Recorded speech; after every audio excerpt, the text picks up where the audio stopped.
আজ রেডি হয়ে গেছি আমি আর পেখম বিয়ে বাড়ি যাওয়ার জন্য। তো কোন বিয়ে বাড়িটাই যাচ্ছি বলো তো? গেস করো তোমরা। আমি জানি তোমরা ঠিকই গেস করে ফেলেছো কোন বিয়ে বাড়িটাই যাচ্ছি, কারণ এই সামনে বিয়ে বাড়ি ওই একটাই ছিল। তো যেই বিয়ের কার্ডটা তোমাদেরকে দেখিয়েছিলাম সেই বিয়ে বাড়িটাই ছিল আজ, আর সেই জন্যই রেডি হয়ে গেছি আমরা যাওয়ার জন্য। যেহেতু বাড়ি থেকে আর কেউ যাচ্ছে না, প্রমাণ আর প্রমাণের দিদুন বাড়িতেই থাকছে, তো সেই জন্য আমি আর পেখম 8:30 নাগাদই বেরিয়ে পড়েছিলাম। কারণ বাড়ি থেকে তাড়াতাড়ি বেরোনো একটাই কারণ, যাতে তাড়াতাড়ি আবার ফিরে আসতে পারি, কারণ আসার সময়ও আমি আর পেখম একাই ফিরবো। তো চলো এবার বেরিয়ে পড়ি। তো বাড়ি থেকে বেরোনোর সময় আমি আর পেখম একটু ভিডিও করে নিচ্ছিলাম, আর আমাদেরকে কিন্তু প্রমাণ এসেছিল ছাড়তে গেট পর্যন্ত। যা দেখছে যে আমি আর পেখম বাইরে বেরিয়ে চলে যাচ্ছি, ওকে আর নিচ্ছি না, তখন কিন্তু ও কাঁদতে শুরু করে দিয়েছিল। কিন্তু আমি বেচারাকে একটু বুঝিয়ে, মানে কি বলবো, বাচ্চাদেরকে যেইভাবে বোঝানো যায় সেই রকম একটু বুঝিয়ে হামু দিয়ে বেরিয়ে চলে এসেছি। আবার বলছিলাম যে একটু বাই বাই করো বেটা, বাই বাই করো, তো ও বাই বাইও করে দিচ্ছিল। কিন্তু ওর মুখ দেখে মনে হচ্ছিল ওর একটু খারাপই লাগছে যে মা চলে যাচ্ছে, আমাকে নিয়ে যাচ্ছে না। তো ওর দিদুন ওকে সামলে নিয়ে বাড়ির ভেতরে চলে গেছে, আর আমরা রাস্তাতে আসার সময় হনুমান মন্দিরে একটু প্রণাম করে নিলাম। তারপর বাকি পথটা হেঁটে যাওয়ার পর দেখতে পেলাম লাইটিং দিয়ে বানানো ওদের বাড়ি যাওয়ার গেটটা। তো এখান থেকেই শুরু হয়েছিল লাইটিং। তো আমার সাথে নিয়ে যাওয়া যে টর্চটা ছিল সেই টর্চটা ব্যাগের মধ্যে রেখে আমি আর পেখম ঢুকে পড়লাম বিয়ে বাড়ির ভেতরে যাওয়ার উদ্দেশ্যে। তো পেখম তো আমার মহা খুশি, ও এত লাইটিং দেখে ওর খুব মজা হচ্ছিল। তো এইখানে পৌঁছানোর পর ও তো এক ছুটে ভেতরে ঢুকে যাচ্ছিল, তো ওর পেছনে আমিও তাড়াতাড়ি করে ওর সাথে যাওয়ার চেষ্টা করছিলাম যে ও কোথায় যাচ্ছে, যেহেতু এর আগে কখনো আমি সম্পাদের বাড়িতে আসিনি, এই প্রথমবারই আসছিলাম, আর আমি জানিও না যে ওদের বাড়িটা কোথায়। তো ও এসেই দেখি ফুচকা স্টলের সামনে দাঁড়িয়ে গেছে। তো আমরা দুজনেই কিছু ফুচকা খেয়ে নিলাম। তারপর যখন ভেতরে ঢুকলাম, এদিকে দেখলাম ফটোশ্যুট করা চলছে। তো ওই জন্য আর এখানে ডিস্টার্ব না করে আমি চলে গেলাম একটু ভেতরের দিকে।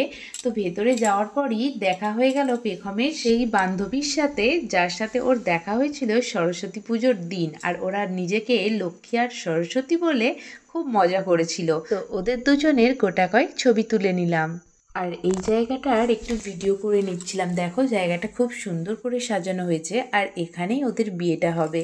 তো এখানে দেখো এই যে গাঁদা ফুল দিয়ে আর সাদা একটা ফুল দিয়ে সাজানো হয়েছে না, এই জায়গাটা খুব সুন্দর দেখতে লাগছিল। মানে এই ফুলটা এত খেলছিল লাইটে যে কি বলবো, খুব সুন্দর লাগছিল জায়গাটা।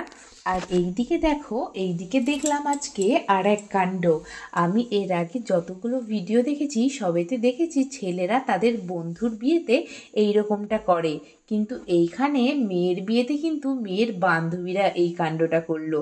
তো ওরা একটা গিফট দিয়েছে, আমরা আন্দাজ করেছিলাম গিফটের প্যাকিংটা দেখে যে ওর ভিতরে কি থাকতে পারে, আর আন্দাজটা একদম সঠিক হয়েছে।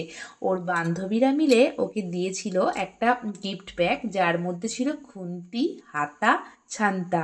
তো এইদিকে কিন্তু অনেক ভিড় হয়ে যাচ্ছিল দেখে আমি তাড়াতাড়ি ওকে গিফটটা দিয়ে দিয়েছিলাম স্টেজে উঠে, তার কারণ এরপর আর আমি চান্স পেতাম না, আর আমাকে বাড়িও যেহেতু তাড়াতাড়ি চলে আসতে হতো, এরপর বরযাত্রীও চলে আসতো, তো আমার অনেক দেরি হয়ে যেত। তো তাড়াতাড়ি ওকে গিফটটা দিয়ে ওর সঙ্গে কিছু ফটো তুলে নিচ্ছিলাম, যেহেতু আজকের দিনের ওই সেলিব্রিটি। তো তারপর চলে গেলাম পেখমকে নিয়ে পকোড়া খেতে, কারণ পেখম যখন ঢুকছিলাম তখনই ও বলেছিল যে মা আমি পকোড়া আর ফুচকা দুটোই খাবো।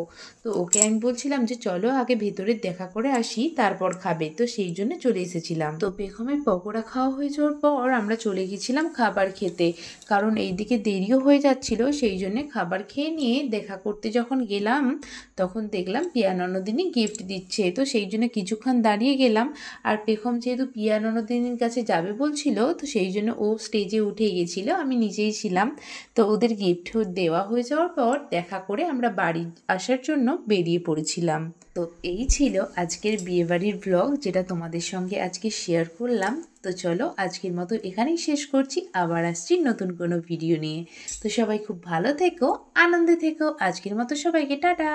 কবে কোথায় তোমায় ডেকে বলবো যে মনের কথা, সে আশাতে দিন গুনেছি, সয়েছি নীরব ব্যথা। কাছে পেয়ে এমন আমার তোমাকে শোনাতে চাই, ভালোবাসি তোমায়, ভালোবাসি তোমায়।